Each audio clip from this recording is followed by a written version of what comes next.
Hello everyone, and welcome to another episode of Legends of the Jedi. Since our last episode, we've had some exciting news. The official cinematic reveal trailer for the Knights of the Old Republic remake dropped online, and it may have broken the internet for a few hours. I think I've seen this minute-long trailer at least 30 times since it came out. Like I said in the first episode, the impetus behind this podcast was the announcement that Aspire Media would be remaking KOTOR. The amount of hype that this trailer generated just goes to show that there's a deep interest in these stories. I think it even made the top page of Reddit. It certainly rekindled the fire in me to put out content more regularly as we make our way ever closer to covering Knights of the Old Republic 1 and 2. So here's what we know so far. At least to start with, the KOTOR remake will be exclusive to PlayStation 5 and PC. I'm sorry to all those Xbox users out there. Hopefully that changes so that everyone can have a chance to bask in the Star Wars goodness. We've also been told that they're basically rebuilding the game from the ground up, but that it will remain faithful to the storyline.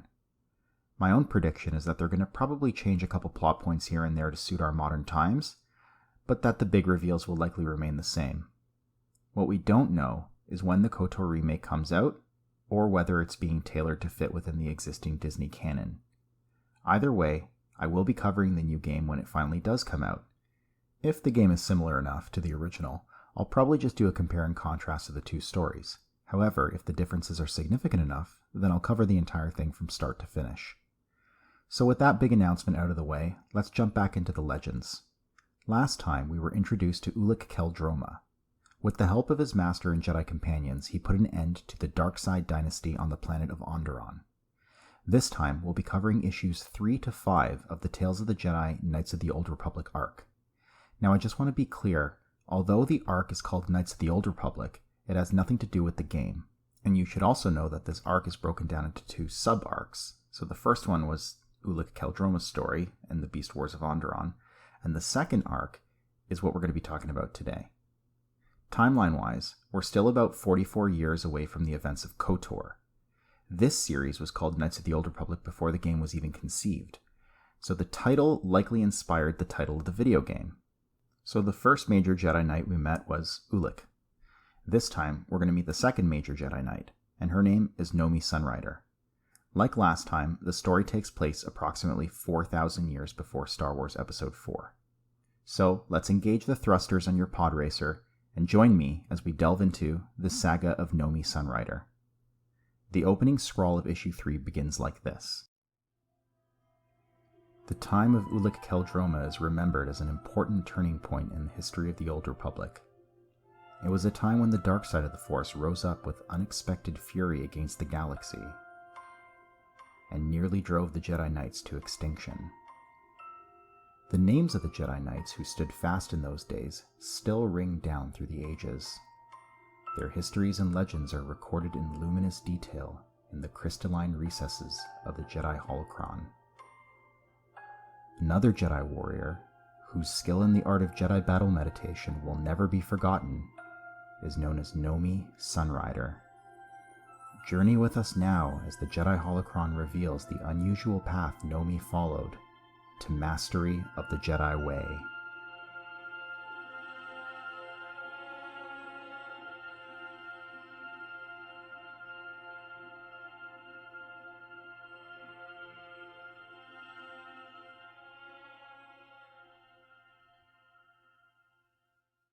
The first few panels of the story depict a cliffside settlement. We're told that the Jedi Knight Andur Sunrider prepares to begin a long journey with his family to the galactic frontier.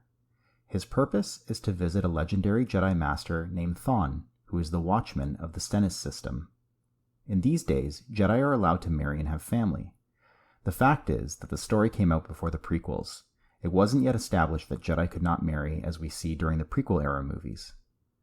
One other thing worth mentioning is how we established last episode that in this era of the Old Republic, Jedi Masters were assigned as watchmen to various sectors or systems. So like Master Arca is the watchman of the Onderon system, as we saw last episode, we find out now that Master Thon is a watchman of the Stenness system. Accompanying Andur on his trip to the frontier is his wife, Nomi, and their baby daughter, Vima. Andur shows Nomi a box of Adagan crystals, if you remember, those are the lightsaber crystals, and tells her that they make some of the best lightsabers. He explains how Master Thon will be grateful to receive them. Now, something important to keep in mind here is that Nomi at this point in the story is not a Jedi, but we see very quickly that she's force sensitive. She tells her husband how she can feel the crystals, and not only that, so can their daughter Vima. Andur takes her hand in his and says, "The force is strong in you, Nomi. You could be a Jedi." Nomi responds, "Andur, you know I'm far too timid to be a Jedi, but our daughter will be a great Jedi someday, with Master Thon and you teaching her." The prospect of training Vima as a Jedi is something that makes Andur literally beam with pride. As their ship launches into space, he tells Nomi that, mark his words, he will help her become a Jedi one day. As the family travels to their new life, we get a bit of backstory on the development of hyperspace travel. Before the development of this method of space travel, star systems lived in great isolation from one another. Millions of civilizations rose and fell without ever learning of each other's existence. In that far-gone time, hyperspace travel was only a theory in the minds of advanced thinkers. Then, about 20,000 years before Andur and Nomi set out on their journey, faster-than-light drives were invented. A great dimension outside ordinary time and space was open to anyone willing to take the dangerous leap into the unknown. Those ancient explorers built beacons between the stars at jump coordinates that were known to be safe and reliable. Andur and his wife live in an era where these safe points are still widely used. Not surprisingly, spaceports have built up around these jump gates to accommodate space travelers. Andur and Nomi land at a spaceport near the Stenness system on the rim of the galaxy. We learn that it is a mining frontier, and that the scum of the galaxy pass through this specific station. Not a great place to bring a small child. The family immediately attracts the attention of some unsavory elements. A couple of local toughs approach a Hutt crime boss and tell him that they overheard the Jedi talking about some Adegan crystals that he's carrying. The Hutt lets out a jolly laugh, "Oh," and tells these thugs that he has a client who will pay a grand sum for those pretties. He gives the order to nab the crystals, but warns them to watch out for the Jedi. One of the toughs says, "Don't worry, boss. I've faced a couple Jedi in my time, and I've learned a thing or two." In another part of the spaceport, Andur tells his family that their ship will be cleared through customs in about 20 minutes. He wants to grab a bite to eat and leave as soon as possible, which is probably a good idea. As Andur's service droid, which we learn is called 3D, brings the food over, the gangsters make their move. One of them bumps into 3D. When the droid accuses him of doing it on purpose, he pulls out a blaster and points it at the droid's head. Andur tells Nomi to sit tight while he goes to save 3D. He tells the two thugs accosting the droid to back off. Holding the pommel of his lightsaber in his hand, he hasn't yet activated it. At the same time, a third thug comes from behind Andur and unleashes a gorm worm on him. This thing looks like a cross between a lizard and an insect, truly the stuff of nightmares. We learn that even though Jedi can typically sense clandestine attackers and danger through the Force, kind of like a spidey sense, Andur has not yet completed his training. The worm latches onto his neck and bites into it. With a scream for help, Andur collapses, and the gorm worm's poison seeps into him. Nomi rushes to Andur's side. After checking his pulse, she realizes that he's dead. Exit stage left, Andur. We hardly knew you. One of the toughs turns to Nomi and says, "Come on, lady, just hand over the crystals. Then you can give him a decent burial in space like a Jedi deserves." Nomi barely registers the words of this thug. The shock of her husband's untimely death has hit her hard. Then Vima shouts out, "Daddy!" Nomi looks up to see Andur before her. But not Andur, because he's dead on the floor, a glowing force apparition that looks exactly like him. The spirit form of her husband speaks to her from the luminous beyond, and here's what he says. "Don't weep for me, Nomi. This is not time for tears. Take my lightsaber and use it to protect yourself. The Force is with you." Nomi instinctively reaches for the lightsaber and ignites it. A green blade springs forth, illuminating her face in its light. She can hear Andur's voice whispering instructions, telling her to feel the Force and let it flow through her. With a newfound sense of strength and conviction, Nomi turns to face the three thugs. "Look at the way she's holding that lightsaber. Maybe she's a Jedi." Then another one says, "Jedi or not, she's dead like her Jedi husband if she don't give us the crystals." One of the thugs points a blaster at her. Any fear Nomi has dissolves utterly as she listens to her husband's words. "The Force is strong in you, Nomi. It always was. It always will be. Protect yourself. Save our daughter." Nomi swings the lightsaber and with a wide arc cuts the thug in half. The energy of the Force roars through her in a rising wave, guiding her hands as she cuts down the second thug in a brutal act of self-defense. Realizing he's about to share the same fate as his partners in crime, the third criminal turns tail and runs away. Once the adrenaline dies down, Nomi looks and wonders what she's done. 3D points out that she saved them and tells her that she was marvelous. He suggests that they all return to the ship. Nomi collapses on her husband's body and begins to cry. Vima stands off to the side with 3D clutching a stuffed animal. Again, Andur appears to her as a Force ghost. Much like Obi-Wan telling Luke to go seek out Yoda in Empire Strikes Back, he tells Nomi to find Master Thon and bring him the lightsaber crystals. Master Thon will show you the direction your life must take now.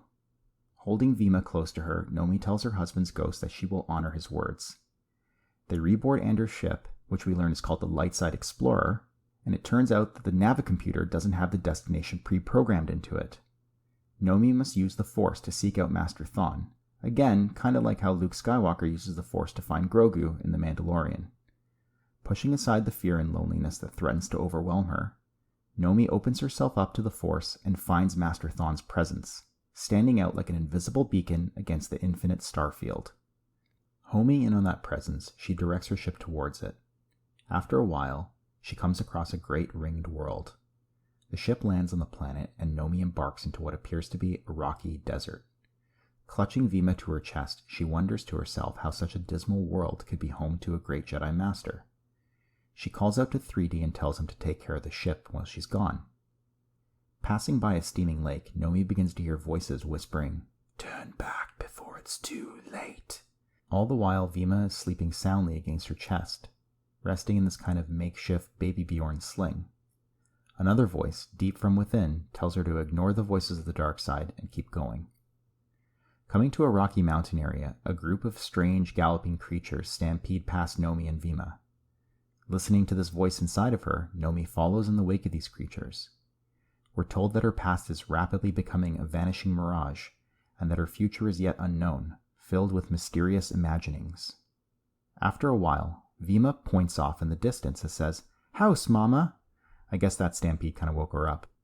Nomi sees a house off in the distance, and near it she sees a man riding a strange creature. She knows at once that this man is a Jedi. He rides up to her and tells her to follow him to the house. He has food for her and her child. In Nomi's heart, perhaps for the first time in days, she feels hope. While this is going on, we find out that the Hutt crime lord from the space station followed Nomi's ship to this system. I have to give this Hutt credit for his persistence. Using a traditional sail barge, he glides across the desert and eventually comes across Nomi's ship. One moment, we see 3D in the ship strumming what appears to be a guitar-like instrument. The next, he's knocked aside by an explosion that rips the ship wide open. One of the thugs rushes in and blasts off 3D's arm.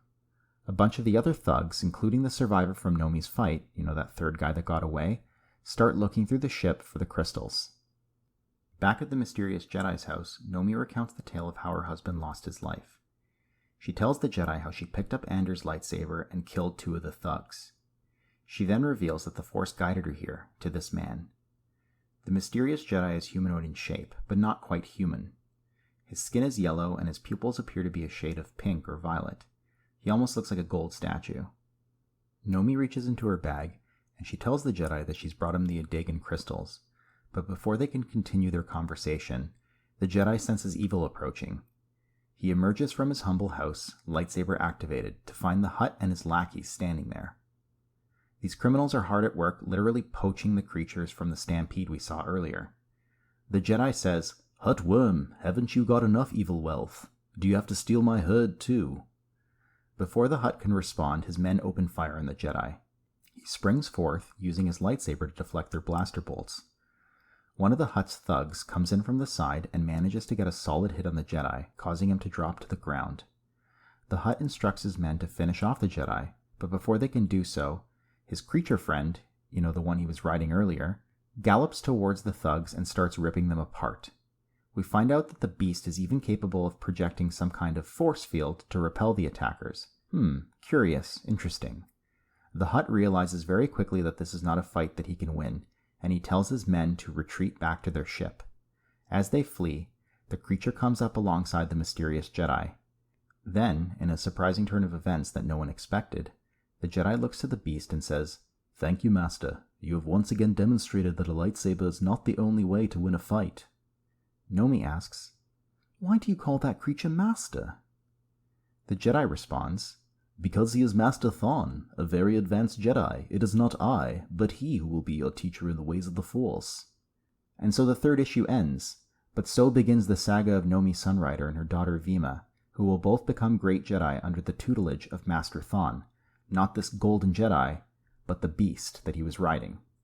In the Jedi Journal's letters column for this issue, Michael Richards from Denton, Texas asks how often the writers converse with George Lucas and Lucasfilm about their work. The editor responds that their primary contacts at Lucasfilm oversee virtually every aspect of production. In the case of particularly bold plot ideas, George Lucas himself steps in for some much appreciated insight and inspiration. We also learn that Queen Aminoa, who was featured in our last episode, was not a dark-side sorceress, but her ties to the Sith Lord Freedon Nad, there's that name again, allowed her to tap into the dark side power. Sounds like semantics to me. That woman was the dictionary definition of a dark side sorceress, but I digress. Okay, let's get into the next issue. The opening scroll of issue 4 tells us a couple things that we didn't really know from the previous issue. We're told that 3D's full name is A3DO. We're also told that the crime lord, the Hutt crime lord, he's known as the Great Bogga the Hutt. We also find out that Nomi, Vima, and Master Thon are on the bleak desert world of Ambria. And you know that mysterious golden Jedi from last issue who we all thought was going to be Master Thon until they pulled a bait and switch? Well, we find out that his name is Wilum. Armed with these facts, we open in on Nomi sitting by Vima. Vima's playing with some of the local critters, and they're called Neeks. They look like these mini raptors. We're told that Nomi and her daughter have been on Ambria for months. Vima, who is now 2 years old, has matured from infant to toddler, and she's already able to use the Force to protect herself from the sharp teeth of her animal playmates. We're told that Master Thon has largely ignored Nomi for the entire time she's been on Ambria. Nomi is somewhat distracted as she ponders why the Jedi Master is ignoring her and what could be the cause of this strange behavior. After a while, she notices that Vima has wandered off and is heading towards a nearby lake. Nomi remembers that this was the same boiling lake that she passed by when she heard the voices of the dark side. We learn here that Wilum informed Nomi that the dark side does indeed reside on this planet, but that Master Thon forced its presence into the lake, where he keeps it prisoner. Conceptually, it's kind of like the dark side cave on Dagobah. We know that the Force can exist within and imbue various aspects of nature. In this particular case, Wilum also warned Nomi that the dark side presence has caused creatures within the lake to mutate into forms of evil. Nomi finally catches up to Vima, who is playing with a Neek at the side of the lake. Giant lizard creatures, like something out of the Triassic period, begin to crawl out of the lake towards an unsuspecting Vima. Nomi won't be able to reach her daughter in time, but we learned here that she has a unique Force ability to form an image in her mind and then make it a reality. In this case, she imagines 2 of these lizard monsters fighting each other. Moments later, we see 2 of the giant lizards going at it while Nomi scoops up Vima and spirits her away to safety. Nomi's power will one day become her greatest strength, Jedi battle meditation. If you remember from last episode, the art of Jedi battle meditation is visualizing a desired outcome and projecting it into the field of Force which surrounds all things. At this point, doubts begin to creep into Nomi's mind, but she quickly realizes that these are the same dark side voices that she heard before. Retreating from the lake, she finds that she is still plagued with questions. Why did her husband have to die? Why couldn't he have taught her the ways of the Force? Why is she alone? Here we learn a bit of the backstory regarding Nomi and Andur's life together. She recalls that he would often get called away. As a Jedi Knight, he could not hesitate to respond to the call of duty. Andur would be away for months at a time, traveling to distant stars and doing the bidding of his teacher, a Jedi Master named Chamma. This is probably the only way that Jedi were allowed to have family. They take an oath, and so the order has to come first. Sensing her thoughts through the Force, Vima looks up at Nomi and asks if her daddy is coming back. Nomi doesn't lie to her kid. She tells her straight up, "I wish that were true, Vima. I don't think we'll be seeing him again, my baby. I don't think he can even hear us." Master Thon knows that the pain and sadness dominate his new apprentice's heart, and that's why he's left her alone for so many months. He also knows that greater events are taking shape in the galaxy at large, events that will call Nomi Sunrider and others into the struggle between light and dark. Staring at his heartbroken apprentice, Master Thon decides that she's had enough grieving and that her training can now begin. Rereading this as an adult, it struck me that it might have been more effective for Thon to help Nomi process her grief, rather than leaving her to her own devices. But I guess he's the Jedi Master, so what do I know? At this point, we're also given a bit of backstory about the Stenness system itself. Like I said earlier, it's a group of mining planets on the galactic frontier. It's populated by 25 humanoid races over 3 smaller systems, collectively known as the Nessies by the rest of the galaxy. The miners transport their precious ores in spaceships made out of the exoskeletons of giant wasps from the planet of Ithull. Basically, they take these giant bug carapaces and build a spaceship inside of them, complete with a hyperspace drive mounted on the outside of the thick-plated hulls. Unfortunately, pirates have recently found a way to pierce these thick hulls. So we open on a scene where one of these giant wasp transports is being attacked by ore pirates, and we're told that the mining transport is under the protection of Bogga the Hutt. That's the criminal underlord that we met last issue. Bogga's escort team comes to the rescue and moves in on the pirates. It basically seems like Bogga is the only self-proclaimed criminal in town, and he's not going to suffer anyone else edging in on his piece of the pie. Hutts don't play nice, and they don't like to share. Unfortunately for Bogga and the mining transport, the pirates have figured out a way to deal with the Hutt's ships too. So we flash to the inside of a pirate marauder ship, and we're told it's called the Starjacker. We're introduced to a pirate captain named Finhead Stonebone. After he's informed of their victory over the Hutt forces, he instructs his pirates to begin sucking up the ore from the mining transport. The audacious space pirates go to work like a hungry mosquito. Pirate marauder ships create massive vacuums and, in no time at all, plunder the mining transport of its entire cargo. In the next panel, we see the pirates celebrating with wild abandon because they've managed to get one over the fat slug Bogga. But the celebration is premature. Bogga's mighty dreadnought, a ship called Enforcer 1, appears out of hyperspace and moves in on the pirate marauder ships, capturing them in its tractor beams. With the pirate ships firmly captured, the massive dreadnought heads for Bogga's private moon, orbiting a planet known as Taboon. The Enforcer is made up of your typical Hutt cronies. We have Niktos and Weequay, Klaatu, and Baradas. The only race that we're missing here are the Gamorreans. One of the thugs tells Captain Stonebone that Bogga is the only crime lord in town, and that he's looking forward to meeting these pirates. Meanwhile, on Ambria, Wilum is tinkering with 3D's newly repaired arm while he explains to Nomi why Master Thon lives on Ambria. You see, Ambria is a dark side world, and Thon lives here because he wanted to test himself. Wilum reveals that he's been training under Thon for about 5 years. Nomi admits that Thon kind of frightens her. Wilum assures her that Thon is the best Jedi Master he's ever met, but that he will push Nomi to her limits. Nomi's all like, well, at least I have you to talk to. And it's at this point that Wilum reveals to her that he's actually leaving Ambria. A Jedi visitor, a Twi'lek, approaches the group, riding on Master Thon. This Jedi is none other than, you guessed, Donita from last episode, the only Twi'lek Jedi we've met so far. Wilum tells Nomi that there's a battle with the dark side raging on the other side of the galaxy. He's leaving to go fight alongside Master Arca and his 3 apprentices, Ulic, Kay, and Tot. This is what Donita tells Wilum. Pack your lightsaber. We're leaving immediately for Onderon. Master Thon has agreed to help Master Arca with the Freedom Nad uprising. Okay, so interesting. It seems like since last time, there's been a dark side uprising on Onderon. So much for breaking that dark side curse. Master Thon, who doesn't speak any basic, growls out some words. Luckily, his speech is translated for us. He explains to his apprentice that Freedom Nad was a Jedi who was seduced by the Dark Lords of the Sith. Wilum packs his things and departs, leaving Nomi, Vima, and 3D alone with Master Thon. Elsewhere in the Stenness worlds, the pirate prisoners are brought before Bogga the Hutt, in his palace no less. The scene plays out like Return of the Jedi when C-3PO and R2-D2 arrive at Jabba's palace. We even see a little eye come out of the door at first, and it's all like, Dawanawanga. Like Hutt lairs all over the galaxy, Bogga's fortress attracts riffraff and bottom feeders, the dregs of galactic civilization. Sitting on his great throne, Bogga is petting his Darkside familiar and admonishing one of his thugs for failing to bring him the Adigan crystals. This thug is the same thug who escaped Nomi's attack at the space station, and we find out that he goes by the name of Gdub. Bogga basically tells him that if he doesn't secure the crystals, he's going to feed Gdub to his Darkside pet. The pirate captain, Finhead Stonebone, is ushered in front of Bogga.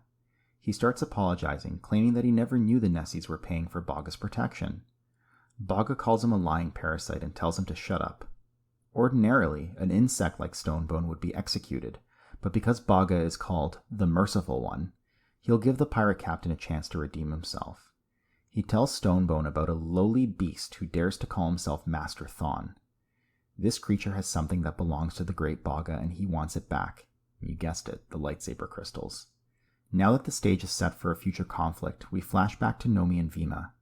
They're both in Thon's humble abode, and he's off to one side reclining and smoking from a hookah as he instructs Nomi on how to build her own lightsaber.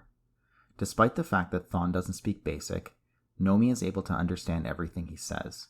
She tells Thon that she will become a Jedi, but she refuses to use a lightsaber ever again. It just brings back painful reminders of her husband's death and the terrible vengeance she brought upon those who murdered him. She still feels guilty about it.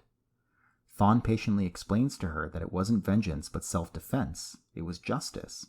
He tells her that she has a natural skill with the lightsaber. Nomi counters, and she points out that Thon himself doesn't carry a lightsaber. She tells Thon that she'll accept his training so long as she doesn't have to use the Jedi weapon. Thon concedes the argument for now, but he tells her that he believes a lightsaber is part of her destiny. He invites her to come see his beautiful world with him and to bring her daughter, for she is also Thon's apprentice. Before they depart, Nomi tells 3D that if something should happen to them, she wants the droid to take the Lightside Explorer, that's her ship if you remember, and go tell Andur's former master, the Jedi named Chamma, of everything that has happened. Master Thon starts to laugh, and he asks Nomi why she is afraid of him. He tells her to observe her own child. Vima isn't afraid of him, so why should Nomi be afraid of him? In the last panels of this issue, we're brought back to Bogga's palace. He tells the pirate captain that if he can kill Thon, Bogga will overlook his despicable crimes. He even throws in that if Stonebone can bring him the crystals, he may put him on the payroll. Hell hath no fury like a Hutt scorned. Stonebone is all like, no, I'll pass on attacking the whole Jedi thing. Do you have any easier jobs, like taking on 100 gank killers? Bogga instructs one of his guards to release the pirate's first mate into the arena. He wants to demonstrate to Stonebone why he should obey. The Hutt's Darkside familiar advances on the first mate and rips him to shreds. Now some of you may be wondering how Bogga came into possession of a Darkside creature. We learn that this pet, whom he's named Ktriss, was taken from the same Darkside lake on Ambria that we encountered earlier. Bogga must have captured it when he and his forces were on the planet tracking down those crystals. The issue ends with Captain Stonebone realizing that he has no choice but to obey the Hutt. He must find and kill Master Thon. In the Jedi Journal's letters column for issue 4, the only interesting bit is a letter from Arik Hesseldahl of Eugene, Oregon.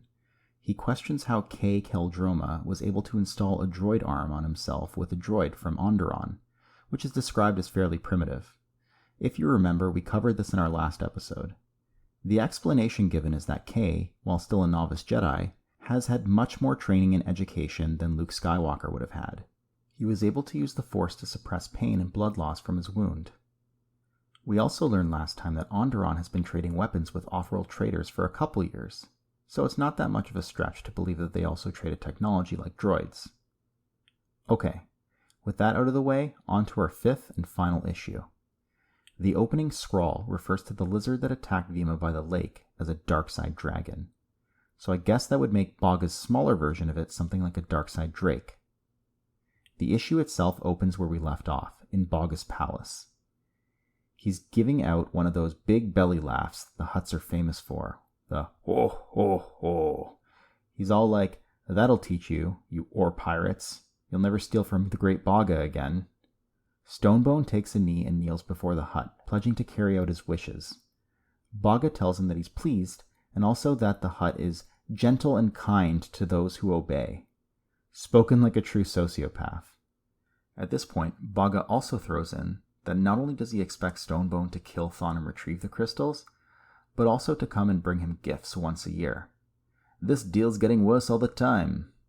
At that very moment, Thon is beginning Nomi's training back on Ambria. He tells her that it is not simply enough to know the light. A Jedi must feel the tension between the two sides of the Force in herself and in the universe. The dark side challenges us. It tests us and forces us to reach beyond ourselves. Master Thon brings Nomi to a giant rift. He tells her that the Force is both deeper than the rift and 1,000 times more mysterious. He explains that the lightsaber can be used as an instrument of meditation. It is not merely a weapon of defense, it is also important for focusing the mind. A Jedi uses his lightsaber to assist his connection with the Force. Nomi reiterates to the Jedi Master that she doesn't want anything to do with lightsabers. Thon lets it go for now, and he moves on to another lesson. He furnishes a Jedi holocron that was lent to him by Master Arkajeth. It is an older holocron that has been passed around for thousands of years. The personality imbued in this particular holocron is an ancient Jedi Master named Bnar. We find out that his people evolved from trees on the planet of Myrkr. Some of you may remember that planet from the original Thrawn trilogy. So Thon asks the holocron about the ancient time when the Jedi Knights fought the armies of the dark side. Bnar tells them that it is good to know these things and more. He launches into a speech about the nature of the Force. The speech he gives is very similar to the one that Yoda gives Luke in Empire Strikes Back. You know, the whole "it binds us together." Okay, focus your minds, my Padawan listeners, because I'm about to inject you with some even older Jedi lore. Here's what Master Bnar says. Evil began in a time before history, when magicians made themselves into kings and gods, using the powers of the dark side of the Force. The weak-minded have ever been ready to obey one who wields great power. Those who learned the powers of the dark side were quick to exploit this weakness, to make war. Again and again, the dark side has surged forth like a storm, devouring whole worlds and entire star systems. Those who mastered dark power became dark power. They unleashed destruction for no other reason than selfish gain. They despoiled nations, destroyed whole civilizations. Some of them, I am ashamed to say, were Jedi. It is not known if Jedi Knights will ever entirely eliminate the dark side in its ways. The dark things have been and will be. Master Bnar pauses for a moment and then makes a premonition. He says that the shadows of the dark side will surely fall across the galaxy again. A mighty conflict is coming. Even great Jedi Knights will fall. Nomi will play an important part in the battles to come. At this point, Master Thon deactivates the holocron and tells Nomi that he has a gift for her. He holds forth a lightsaber in one of his paws, telling her that it was his lightsaber and should belong to his greatest apprentice. I guess he did have a lightsaber after all. Nomi turns away from Master Thon and begins to think about returning home and starting over. Sensing her thoughts, the Jedi Master tells her that there is no going back. There is going forward, or there is darkness. As Nomi struggles with the thought that she must play a big part in the galactic battles to come, pirates and Hutt enforcers approach the planet Ambria. After some time, Nomi and Thon notice armored skiffs flying over their domain. Thon tells Nomi that he has been wondering how to trick Nomi into some lightsaber training, but now it looks as though they won't have a choice. He tells her to get on his back, but Nomi stubbornly refuses. Using the Force, Thon compels Nomi onto his back. Scooping Vima into her arms, the three of them charge across the alien landscape. Meanwhile, poor 3D is running away from Master Thon's hut, while the armored skiffs raze it to the ground. Once Master Thon appears on the scene, the skiffs begin to fire in his direction. He uses the Force to deflect their salvos. Again, he begs Nomi to take the lightsaber and help him fight.